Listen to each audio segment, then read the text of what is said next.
Okay, so the bottom card, which could be the clarification, is this Seven of Cups. And Seven of Cups is the feeling of, oh, there's so many different options. I might like this, or I might love that. And so the feeling is to stay grounded, Sagittarius. The cups are about what we love and who we love. So you may have some options in the next several months, especially from the eclipse that we experienced on the 11th, which was yesterday. All right, so we have a lot of stuff going on astrologically. We have 6 planets in retrograde. Don't you love it? Well, okay, so basically, before I talk about these, basically those 6 planets in retrograde, if you know anything about astrology, feels like we have, actually, you know what? Mercury went direct. Mercury went direct this weekend. So now there's 5 planets. Mars will go direct towards the end of August. And that will help us to want to push things forward. Okay? All right, so your first 2 cards for August are the Page of Swords and the King of Swords. All right, Sagittarius, who do you know that's an air sign? Basically, the air signs are the Geminis, Aquarians, and Librans. All right, so we have basically 2 court cards. The Page of Swords is it like a messenger. And this message may come to you in your thinking, because the swords are about our thinking, our concerns, our worries, our thoughts, all of our mental activity. And this Page of Swords brings about possibly a new idea, a message of something that you might want to implement in your current business that might be fascinating for you. It might be,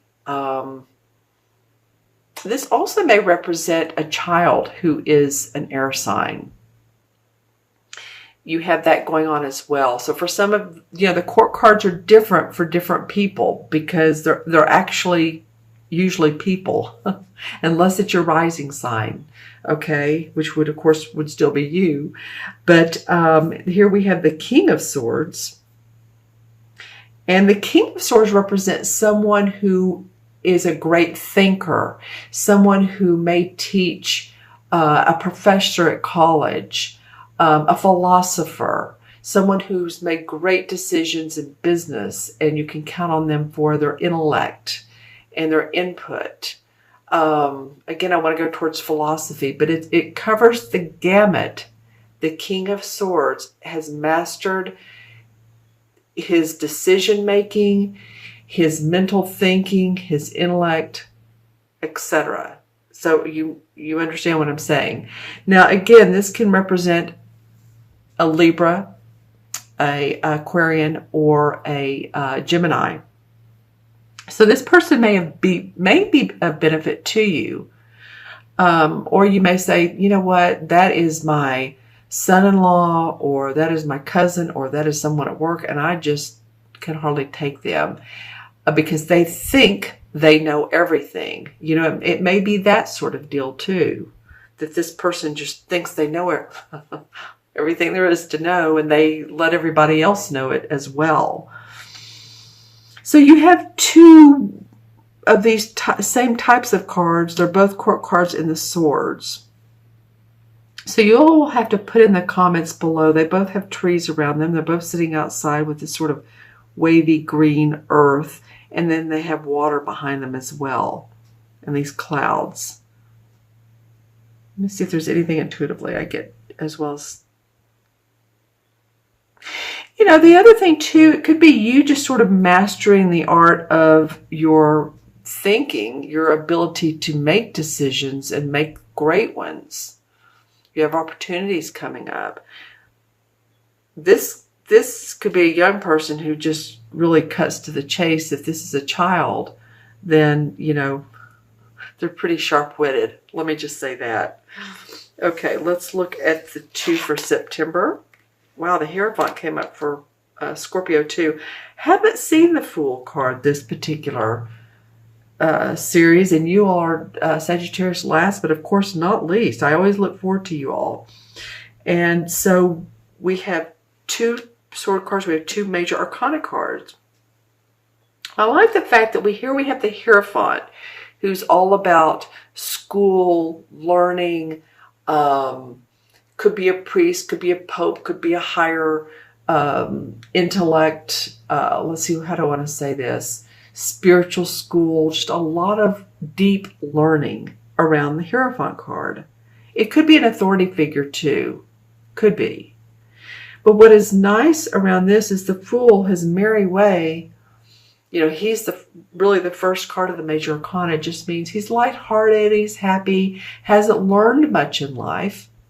Therefore, like a babe, like a child, sort of carefree. You know, as we get older, we get a little bit, for lack of a better word, you know what I'm saying, jaded. And meaning that we learn about, you know, relationships and what doesn't work and what does work. And we learn about, if it's politics or whatever it may be. And people have different opinions. But as a child, we don't care about those things. We love our freedom.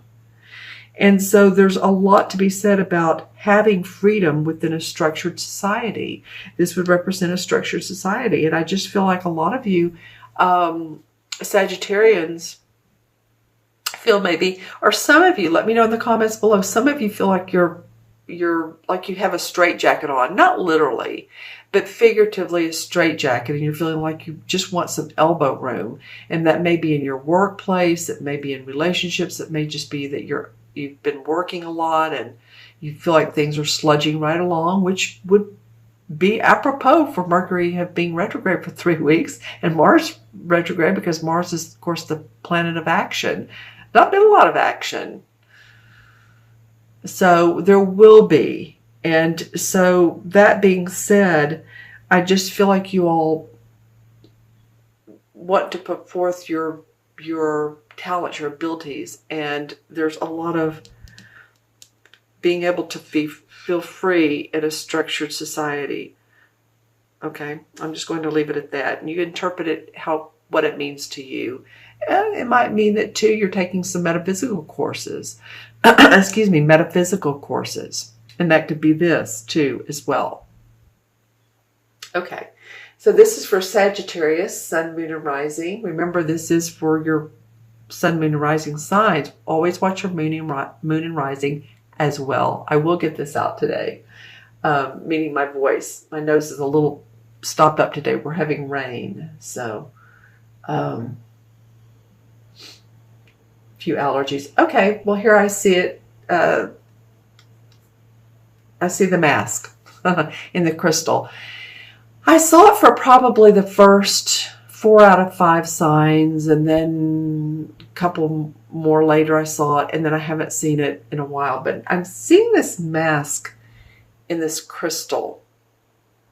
So it seems to be sort of a topic or a trend throughout this particular series. Now, again, Mercury has been in retrograde, so communications may have been a little bit off. But this mask also feels like someone to me who is either deceitful or hiding behind who they really are, or not expressing themselves. What they really mean is different than what they're saying. This could be someone you're suspicious of. I'm not trying to be negative. I'm just saying that there could be a person or a group or activity that you're like, I don't know, I don't feel good around this. It's not, I don't feel supportive around this person, especially I'm feeling a person. So discern that, be discerning, right? You know, sometimes as we go through life, we gain friends and then I don't want to say lose friends, but we sort of lose interest in each other's activities. And what may have felt like an awesome friend, 10 years ago, maybe, I don't know now. I don't know if we have the same common thread, or maybe they are not interested in what you're doing. But I do feel like there's a bit of deception with or around someone who is around you. Let me put it that way. Okay. Anything else in the crystal for Sagittarius? What is this? What is this? Okay, ink. Calligraphy. As well as symbols. I'm getting, okay, from what I'm seeing in the crystal, this is a wide range of topics, but it's making me think of calligraphy. Any of you all that do that, symbols, math, the pi r squared, what's it called? Math symbols. So what do I want to say about this? It's also one of the signs of the horoscope. It's the hump with the two, the both sides go out into, what is that? It might be Mercury, but anyway, I'm just saying it is a symbol. So symbols may be coming to you. You may look at something that may look a writing that's foreign to you at first, and then you sort of gaze and think, oh, that's a symbol. It's a sort of learning, like, the hieroglyphs. In that, at the Egyptian pyramids. Did I say that right? The different types of symbols. That's what I'm getting as well. So some of you may be really interested in that time period. And I get hidden symbols for you. Hidden signs that can come up during this time period, and a couple, on into the fall time period if you're in the northern hemisphere, and the spring if you're in the southern hemisphere. But just pay attention to symbols and signs that could be meaningful to you. Okay? I'm just saying, it feels like at first you're like, what does that mean? And then you're like, oh, that's what I connect that with ancient history, or I connect that with something metaphysical. That's what I'm talking about.